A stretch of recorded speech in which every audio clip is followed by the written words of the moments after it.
Сәлеметсіздер ме? Мен Абай Құнанбайұлы атындағы номер 87-ші мектеп гимназиясының география пәнінің мұғалімі Мұқатаева Айжан Маутказыевнамын.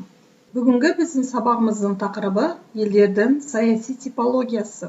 Сабағымыздың оқу мақсаты елдерді басқару формасы және мемлекеттік құрылымы бойынша топтастырады. Сабақ барысында оқушылар топтастыруына байланысты негізгі ақпаратты біледі, елдерді салыстырады, ерекшелігін анықтайды, картамен жұмыс жасайды. Дүниежүзіндегі елдерді басқару формасы мен мемлекеттік құрылымы бойынша топтастыруға болады. Мұны елдердің саяси типологиясы деп атайды. Ең алдымен басқару формасына байланысты елдердің топтастырылуын қарастырайық. Жалпы басқару формасы дегеніміз жоғарғы мемлекеттік биліктің ұйымдасу формасы. Мемлекетті басқару формасы екіге жіктеледі: республика және монархия.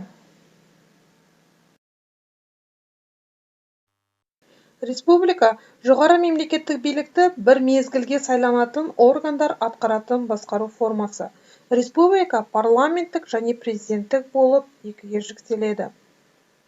Парламенттік республика парламент өкілеттігі басым болып келетін басқару формасы. Дүние жүзінде парламенттік республикалы елдерге Үндістан, Германия, Италия, Сингапурды жатқызуға болады. Президенттің мемлекеттік органдарының ісіне салмақты араласумен айқындалатын басқару формасы президенттік деп аталады. Президенттік басқару формасы Америка құрама штатына, Бразилия, Перу, Аргентина, Чили, Индонезия елдеріне тән. Сонымен қатар Франция, Сенегал, Мали, Мавритания елдерінде аралас басқару формасын байқауға болады. Монархия жоғары мемлекеттік билік ұрпақтан ұрпаққа мұрагерлікпен беріліп, толығымен немесе жартылай билеушінің қолында болатын мемлекеттік басқару формасы. Монархияның түрлері теократты, конституциялы және абсолюттік. Монархиялардың айрықша түрі теократты монархия. Теократты монархияларда мемлекет басшысы дін басы қызметін атқарады. Мұндай мемлекеттер қатарына Ватикан, Сауд Аравиясы, Бруней сұлтанаты жатады. Монархиялардың басым көпшілігі конституциялық болып табылады. Мұнда монархтың билігі мемлекеттік конституциямен шектелген. Олардың қатарында жоғары дамыған Жапония, Норвегия, Швеция, Дания, Бельгия, Нидерланды елдері жатады. Монархиялардың тағы бір түрі абсолюттік монархиялар. Бұл мемлекеттерде сайланатын парламент мүлде жоқ. Атқарушы билік монархтың толық басқаруында болады. Мұндай монархиялы елдердің саны көп емес.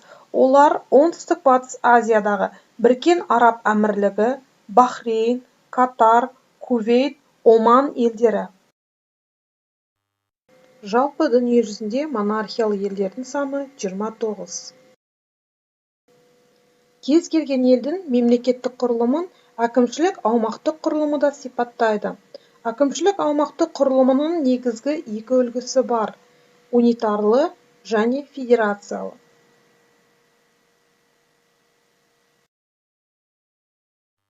Унитарлық мемлекеттер дүние жүзінің саяси картасында көбірек кездеседі. Мұндай мемлекеттер құрамында өзін-өзі басқарушы дербес аумақтар болмайды.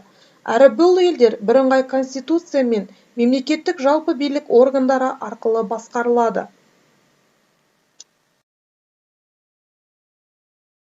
Мұндай елдерге Қазақстан, Ирландия, Ұлыбритания, Франция, Батыс Сахара, Алжир, Марокко сияқты елдерді жатқызуға болады.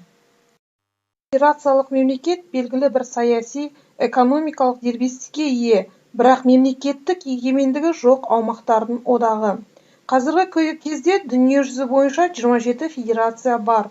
Олардың көпшілігінің атаулары федерация екендігінен хабар беріп тұрады. Бұл елдер құрамына өзін-өзі басқарушы аумақтық мемлекеттік құрылымдар кіреді.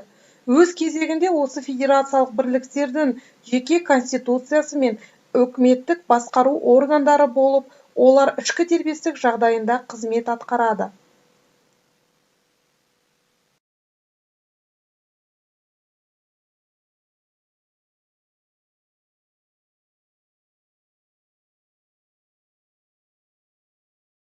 Дұрыс жауабы унитарлы. Себебі теократты абсолютті монархиялардың түрі. Унитарлы мемлекеттік құрылымына байланысты жіктелуі.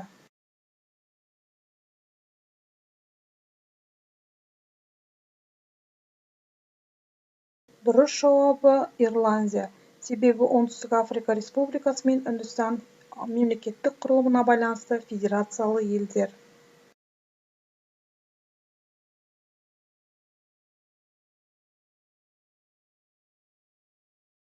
Дұрыс жауабы Ватикан елі.